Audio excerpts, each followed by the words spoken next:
예, 안녕하십니까. 나바울 목자입니다. 항상 느끼는 거지만 주님의 말씀은 어렵고도 쉬우면서도 어려운 것 같습니다. 오늘 말씀도 좀 그랬습니다. 이 쉬우면서도 어려운 말씀의 제목은 포도원 농부의 비유입니다. 요절 말씀인 마태복음 21장 42절 말씀을 다 같이 읽고 제가 기도하고 시작하겠습니다. 시작. 예수께서 이르시되 너희가 성경의 건축자들이 버린 돌이 모퉁이의 머릿돌이 되었나니 이것은 주로 말미암아 된 것이요 우리 눈에 기이하도다 함을 읽어본 일이 없느냐. 사랑이 많으신 하나님 아버지, 주님께서 저희를 보내어 주시고 또 파트 모임을 허락하여 주심에 감사합니다. 주님께서 오늘 말씀을 통하여서 하나님의 사랑과 주님과 저희 사이의 관계성을 새롭게 하는 시간이 될 수 있기를 기도합니다. 예수님 이름으로 기도드렸습니다. 아멘. 제가 아주 어렸을 때는 기도를 하면 주님은 다 그대로 들어주셨습니다. 시험 80점만 맞게 해주세요 하면 80점을 맞았습니다. 어떤 걸 잃어버렸는데 찾게 해주세요 하면 찾아주셨습니다. 그런데 지금은 기도를 하면 그대로 들어주시는 경우가 거의 없습니다. 왜 이럴까 고민을 많이 해보았는데 결론적으로 주님과 나 사이의 관계성이 문제라는 것을 깨닫게 되었습니다. 어렸을 때는 주님에 대한 신뢰와 사랑이 순수하고 절대적이었습니다. 그러나 지금은 그 순수함이 사라졌습니다. 하나님과 나 사이에 이물질이 끼어버린 것입니다. 나의 욕심과 나의 생각, 나의 죄성 등이 주님과 나 사이를 가로막게 된 것입니다. 그렇기 때문에 기도도 자기 중심적이고 주님도 이런 기도를 그대로 들어줄 수 없는 것입니다. 주님은 이처럼 관계성을 중요시 여기십니다. 오늘 본문에서도 주님이 사랑의 관계성을 얼마나 중요하게 여기시는지 나옵니다. 오늘 말씀을 통해 주님과 나 사이의 관계성을 새롭게 하고 더 단단히 할 수 있기를 기도합니다. 33절을 보십시오. 33절 말씀을 다 같이 읽어보겠습니다. 시작. 너는 한 비유를 들으라. 한 집 주인이 포도원을 만들어 산 울타리로 두르고 거기에 집자는 틀을 만들고 망대를 짓고 농부들에게 세를 주고 타국에 갔더니 한 주인이 포도원을 만들었습니다. 매우 기름진 산에 돌을 다 제거하고 극산품의 포도나무를 심었습니다. 도둑이나 야생동물이 들어오지 못하도록 높은 울타리로 둘렀습니다. 그리고 포도원 안에는 단단한 바위를 파서 정성 들여 만든 집자는 구유를 설치했습니다. 침자를 감시하기 위해 망대도 설치했습니다. 주인은 포도원에 더 이상 무엇을 할 필요가 없을 만큼 온 마음을 써서 가꾸었습니다. 어느 누가 와도 잘 관리만 하면 극산품의 열매를 맺을 수 있는 모든 환경을 마련했습니다. 그냥 나와서 있기만 해도 성과가 있는 꿈의 직장이 마련된 것입니다. 거기에다가 더 큰 은혜는 주인이 먼 타국으로 간다는 것입니다. 여기서 일하는 농부들은 상사가 없는 스트레스 프리한 환경, 쾌적한 환경에서 일하게 된 것입니다. 게다가 주인에게는 세만 조금 드리면 되었습니다. 나머지는 생산하는 족족 나의 것이 됩니다. 여기서 일하는 농부들은 감사밖에 없을 것 같습니다. 이제 열매를 거둘 때가 가까워졌습니다. 주인은 약속한 세를 받기 위해 충성된 종을 보내었습니다. 농부들은 이 종을 극진히 대접해야 마땅합니다. 주인에게는 가장 좋은 포도로 드려야 마땅합니다. 그러나 농부들의 태도는 그 반대였습니다. 세를 바치지 않고 오히려 주인의 종을 심히 때려서 내쫓았습니다. 이를 들은 주인은 그 종이 무엇인가 잘못했겠지 하며 농부들을 이해하려 했습니다. 이번에는 조금 더 정중하고 겸손한 종을 보내었습니다. 그러나 이번에는 농부들이 그를 죽이기까지 했습니다. 상황이 심각해지자 주인은 자신의 오른팔과 같은 종을 보내보았습니다. 농부들은 이번에도 그를 돌로 쳤습니다. 주인은 이제 아예 태스크포스를 꾸려서 많은 종들을 보내봤지만 결과는 변하지 않았습니다. 이 비유에서 포도원 주인은 하나님, 농부는 이스라엘의 종교 지도자들, 포도원은 이스라엘, 종들은 선지자를 가리킵니다. 하나님은 애굽에서 노예 생활을 하던 이스라엘 백성을 젖과 꿀이 흐르는 가나안 땅으로 인도하여 내셨습니다. 그들에게 극산품의 포도를 맺을 수 있는 삶의 터전과 자유를 주셨습니다. 이런 큰 은혜에 아무리 감사를 해도 부족했을 것입니다. 이들이 해야 할 것은 단 하나, 하나님을 예배하고 섬기기만 하면 되었습니다. 그러나 이스라엘은 이 크신 하나님의 은혜를 까먹어 버렸습니다. 물질과 쾌락을 추구하기 위해 다른 우상들을 섬기고 자기 만족을 채우고자 했습니다. 하나님 왕으로 섬기기를 거부했습니다. 스스로가 왕이 되어 자기 소견에 옳은 대로 행하였습니다. 하나님은 이런 그들을 버리시지 않았습니다. 많은 선지자들을 보내어서 그들의 회개를 촉구했습니다. 그러나 이스라엘은 그들을 무시하고 멸시하고 심지어 죽이기까지 하였습니다. 포도원의 비유는 이스라엘 역사 그 자체입니다. 이 포도원의 비유는 우리와도 연관이 있습니다. 하나님을 만나기 전에는 삶의 의미와 목적이 없이 그저 죄 속에 방황하는 삶이었습니다. 이런 우리를 주님은 불쌍히 여겨서 은혜로 구원하여 주셨습니다. 은혜로 성경 선생이여 캠퍼스의 목자로 세워 주셨습니다. 그러나 우리가 이 은혜를 잊고 감사하지 않을 때 포도원의 농부와 같이 되어버립니다. 포도원의 농부들은 포도원을 처음 맡았을 때는 그 은혜에 감격하여 감사의 눈물을 흘렸을 것입니다. 내 평생 수고하여 이 은혜를 갚겠다 다짐했을 수도 있습니다. 그러나 세월이 지나면서 그 은혜가 희미해졌습니다. 포도원에서 일하는 것이 너무 당연시 되어버렸습니다. 자기가 포도원에 선택된 것이 내가 잘나서, 내가 자격이 있어서 생각하게 되었습니다. 과거의 주인을 만나기 전에 비참했던 삶은 잊어버렸습니다. 그러자 자신의 구원의 의도도 잊게 된 것입니다. 이럴 때 주인과의 관계성이 완전히 파괴되어 버립니다. 주인의 정당한 요구에도 피해의식이 생기게 되었습니다. 내가 수고해서 이 소산을 얻은 것이지 주인은 그냥 편히 요양하면서 세만 받는 세리로 생각하게 되었습니다. 그들의 마음은 자기의 의와 교만으로 높아졌습니다. 그러니 주인을 대접하고 공경하는 마음이 없어진 것입니다. 주님의 은혜를 잊고 감사치 않을 때 마음이 높아지게 됩니다. 결국 하나님의 사랑을 의심하기 시작합니다. 자기 의가 쌓입니다. 감사해서 드려야 하지만 오히려 반대로 하나님께 대한 요구 심정이 생기게 됩니다. 내가 어떻게 해서 이 포도원에 일하게 되었는가, 그 기본적인 은혜를 잊을 때 하나님과의 관계성이 파괴되어 버립니다. 은혜로 받은 사명, 캠퍼스의 목자로서의 직분, 이 직분은 결국 은혜가 아닌 귀찮은 일이 되어버립니다. 과거 은혜를 받기 전보다 더 비참하게 되는 수가 있습니다. 우리는 생각보다 이 구원의 은혜를 놓칠 때가 많습니다. 세상에 치이고 여러 근심 걱정으로 정신이 다른 곳에 팔려서 그럴 수도 있습니다. 세상의 화려함에 눈이 돌아가서 또는 이와 비교해서 그럴 때도 있습니다. 우리가 이를 놓칠 때 결과는 얼굴은 어두워지고 마음은 허망해지고 죄밖에 남지 않습니다.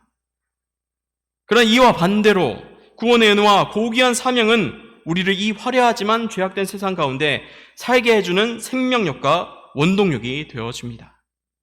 우리가 날마다 이 구원의 은혜를 새롭게 기억하고 감사해야 하겠습니다. 은혜를 기억하고 감사하는 자는 주님의 축복 또한 잘 감당할 수 있습니다. 제가 주님의 은혜를 항상 기억하고 감사할 수 있기를 기도합니다. 37절을 보십시오. 37절을 같이 읽어보겠습니다. 시작. 후에 자기 아들을 보내며 그들이 내 아들은 존대하리라 하였더니 사태는 걷잡을 수 없이 심각해졌습니다. 이제는 정말 경찰을 불러야 합니다. 그런데 주인은 경찰은커녕 말도 안 되는 방법을 선택합니다. 이 악독한 농부들에게 자신의 사랑하는 아들을 보내겠다고 한 것입니다. 내 아들은 존대할 것이라 합니다. 누가 봐도 아들도 죽일 것 같습니다. 그럼에도 이렇게까지 하는 이유가 무엇입니까? 이는 농부들에 대한 지극한 사랑 때문입니다. 주인은 농부들 자체를 사랑했습니다. 이 악한 농부들과 바른 관계성을 맺기 위해 사랑하는 독생자를 아끼지 않았습니다. 이를 통해 농부들이 감동하여 돌이키기를 원하였습니다. 아들만 영접하면 지난날의 모든 죄를 용서하고자 하였습니다. 지금 주인은 포도원의 농부들이 바칠 새에는 관심이 전혀 없습니다. 농부들과의 관계성 회복을 더 중요시 여기고 있습니다. 그깟 새나 포도원은 버려도 괜찮았습니다. 그러나 농부들은 버릴 수가 없었습니다. 하나님의 사랑이 이와 같습니다. 하나님께서는 우리가 얼마만큼의 헌금을 내는지, 얼마나 많은 수의 양을 치는지, 얼마나 많은 시간을 드리는지 그 자체가 중요하지 않습니다. 주님은 나와의 사랑의 관계성이 지속되는 것을 중요시 여깁니다. 주님께 드리는 여러 가지는 이 관계성을 공고하기 위해 사용하실 뿐입니다.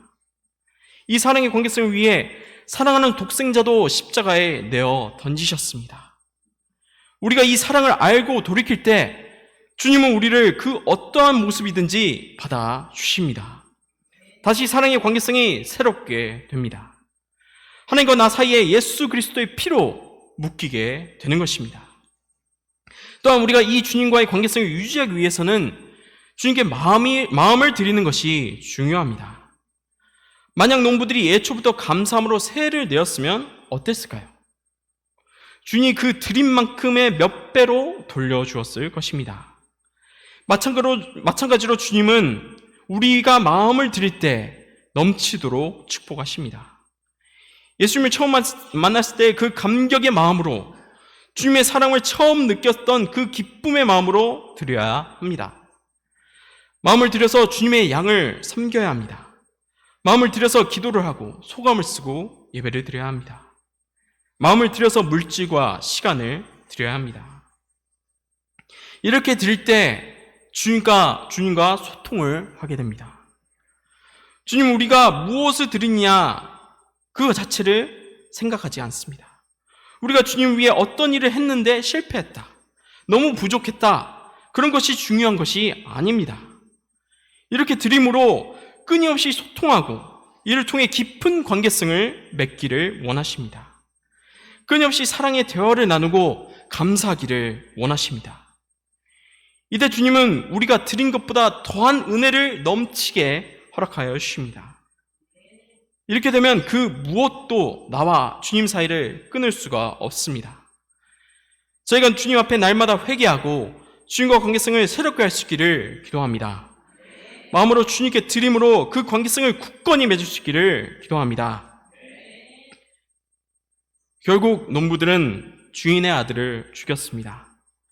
이들은 포도원의 상속자를 죽이면 포도원이 결국 자기들의 것이 될 것이라 허황된 생각을 하였습니다. 그는 욕심에 눈이 멀어 올바로 보지 못했습니다. 이스라엘도 마찬가지였습니다. 자신의 권력 유지와 무력과 인간적인 욕심 때문에 그토록 기다리던 메시아를 십자가 위에서 죽였습니다. 이렇게 끝나면 주님의 구속 역사는 실패한 것처럼 보입니다. 그러나 하나님은 결코 실패하지 않습니다. 42절을 보십시오. 42절을 다 같이 읽어보겠습니다. 시작. 예수께서 이르시되 너희가 성경의 건축자들이 버린 돌이 모퉁이의 머릿돌이 되었 이것이 주로 말미암아 된 것이요 우리 눈에는 기이하도다 함을 읽어본 일이 없느냐. 하나님은 그들이 버린 돌 되신 예수님을 모퉁이의 머릿돌이 되게 하십니다. 이 머리돌은 건축물의 기초석이 되는 돌입니다. 하나님은 예수님을 구원 역사의 초석으로 삼으셨습니다. 이 예수님을 믿고 의지할 때, 그리고 이 예수님을 기초로 생활할 때 반드시 구원을 얻을 수가 있습니다. 우리의 인생이 주님 안에서 굳건하여집니다. 나와 하나님과의 관계성이 결코 무너지지 않습니다. 우리가 예수님의 기초로 인생을 쌓아 굳건한 집을 지을 수 있기를 기도합니다. 제 인생의 문제는 바로 하나님께 대한 쓴뿌리를 많이 품는 것입니다. 주님은 당신의 독생자를 던지면서까지 저에게 그 사랑을 보여주셨습니다. 은혜로운 목자여 성경 선생으로 삼아주셨습니다. 그런데도 나의 뜻대로 이루어 주시지 않는다며 원망하기를 잘하였습니다. 여름 수양의 전에도 주님께 쏘리한 마음이 있었습니다. 직장에서는 나만 일이 넘쳐나고 그러면서 아무런 보상이 없어 보였습니다. 나만 너무 운이 없는 것처럼 보였습니다. 기도해봤자 무슨 소용이 있냐며 불신의 생각까지 밀려왔습니다. 이때 저에게 JBF 여름 수양의 주제 1강 메시지를 해달라는 요청이 있었습니다. 한다고 했습니다. 삐져 있었는데 한다고 한 이유는 이것을 별것이 아닌 것으로 생각한 것입니다. JBF 말씀이고 주제 1강 메신지니 산책하는 것처럼 생각했습니다. 이 1강이 주제 2강 십자가 메시지로 바뀌었어도 쉽게 생각했습니다. 여름 수양의 메신저보다는 쉬울 것이라 착각한 것입니다. 그런데 본격적으로 시작해보니 장난이 아니었습니다. 저 같은 초짜는 누가 멱살을 잡고 끌고 가야 했습니다. 그런데 제 메시지를 봐주는 목자님은 서울에 계셨습니다. 자주 만날 수가 없었습니다. 진척이 너무 느렸습니다. 또한 스타일이 완전히 달랐습니다. 메시지의 절반이 날아가는 것은 당연한 것이었습니다. 메시지를 대화 형식으로 전해야 한다. 담담하게 전해야 한다. 방향을 주셨습니다. 또 악센트를 단어 앞에 주면 그건 사투리라고, 서울 아이들은 못 알아듣는다고, 이것도 고치라고 방향을 주었습니다. 이 부분이 제일 힘들었습니다. 이걸 고치려면 한 달은 넘게 걸릴 것 같았습니다.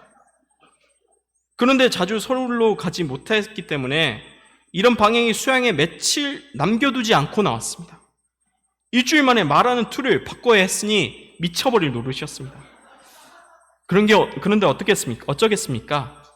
한다고 했고 수양일은 일주일 남았고 자포자기하는 심정으로 순종했습니다. 다 내려놓고 최선을 다해 다 바꾸려 노력했습니다.